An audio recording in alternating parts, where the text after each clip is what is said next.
السلام علیکم ورحمۃ اللہ وبرکاتہ۔ امید ہے کہ آپ تمام احباب خیریت سے ہوں گے۔ ایک دن فرعون ملعون نے اپنے خواب میں دیکھا کہ دو درخت عالم بالا پر گئے اور سارا عالم ان کے زیر سایہ ہو گیا۔ صبح ہوتے ہی اس نے اپنے تمام حاکمیوں اور جادوگروں کو بلایا اور پھر ان سے پوچھا کہ تم خواب کو غور و خوض کر کے مجھے اس کی تعبیر بتاؤ۔ یہ سن کر فرعون سے ان لوگوں نے کہا کہ ہم اپنی اپنی کتابوں میں اس خواب کی تعبیر کو معلوم کرتے ہیں۔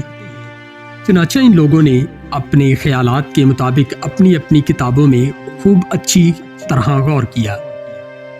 پھر ان لوگوں نے آ کر فرعون سے کہا کہ قوم بنی اسرائیل میں ایک شخص پیدا ہوگا کہ جو تمہاری مملکت کو ختم کر دے گا اور تمام لوگ اس کے زیر سایہ ہوں گے۔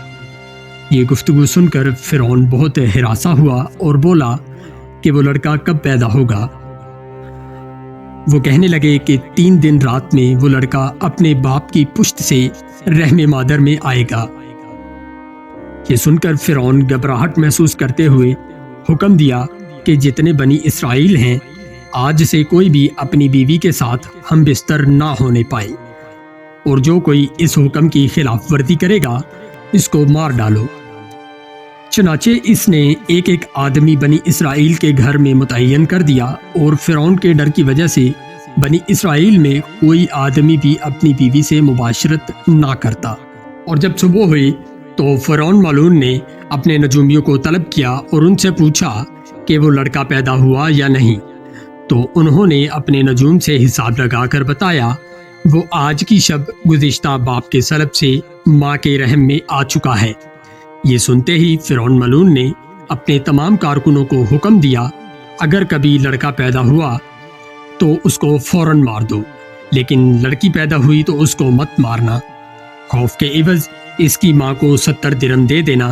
چنانچہ ایسا ہوا کہ روپے کی لالچ میں ماں باپ اپنے نوزائیدہ بچے کو فرعون کے پاس لاتے اور وہاں سے 70 درہم لے کر اپنی اولاد کو مار ڈالتے۔ اور فرعون ملعون نے ہر ایک گھر میں بنی اسرائیل کے ایک ایک قبطی کو تعینات کیا، اور وہ قبطی اگر بیٹا ہوتا تو اس کو مار ڈالتا اور اگر بیٹی ہوتی تو اس کو نہ مارتا۔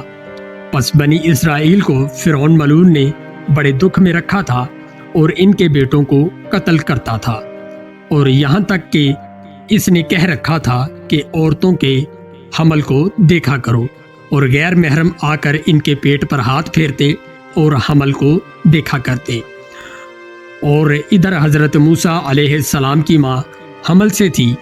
ایک دن اتفاقاً ایسا ہوا کہ وہ روٹی پکا رہی تھی، یکایک ان کو درد زدہ ہوا اور حضرت موسیٰ علیہ السلام تولید ہوئے، اور نہایت خوبصورت تھے۔ ان کی تولید سے سارا گھر روشن ہو گیا، جو بھی ان کی طرف دیکھتا تو اس کی آنکھیں خیرہ ہو جاتی۔ اور کچھ عرصہ میں فرعون کے لوگ بھی آ پہنچے، اور حضرت موسیٰ علیہ السلام کی والدہ اندیشہ کر رہی تھی اور کہہ رہی تھی کہ یا اللہ، اس بچے معصوم کو تو کسی جگہ پر پناہ دے۔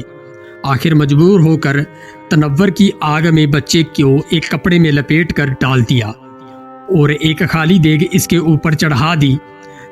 بعد اس کے فرعون کے لوگوں نے آ کر خاتون کے پیٹ پر ہاتھ پھیرا تو کچھ حمل کا اثر نہ پایا، اور پھر وہ چلے گئے۔ اور ادھر خاتون اپنے فرزند کی محبت میں رونے لگی اور کہتی تھی کہ ناحق میں نے اپنے بچے کو تنور میں ڈال دیا۔ نہایت افسوس کر کے اپنے ہاتھ پر ہاتھ مارا، اور اب بچہ بالکل جل گیا، اور کہنے لگی کہ اگر جلے ہوئے بچے کی ہڈی بھی ہو تو اس سے اپنے دل مجروح کی دوا کرتی۔ بعد اس کے جب انہوں نے اس چولہے کے اندر دیکھا تو وہ بچہ اس آگ میں اپنے ہاتھ میں ایک سیب لیے کھیل رہا تھا۔ یہ حال دیکھ کر بڑی ہی معتجب ہوئی اور خدا کا شکر بجا لائی۔ یہ دیکھتے ہی ان کو اس تنور سے فوراً اٹھا لیا۔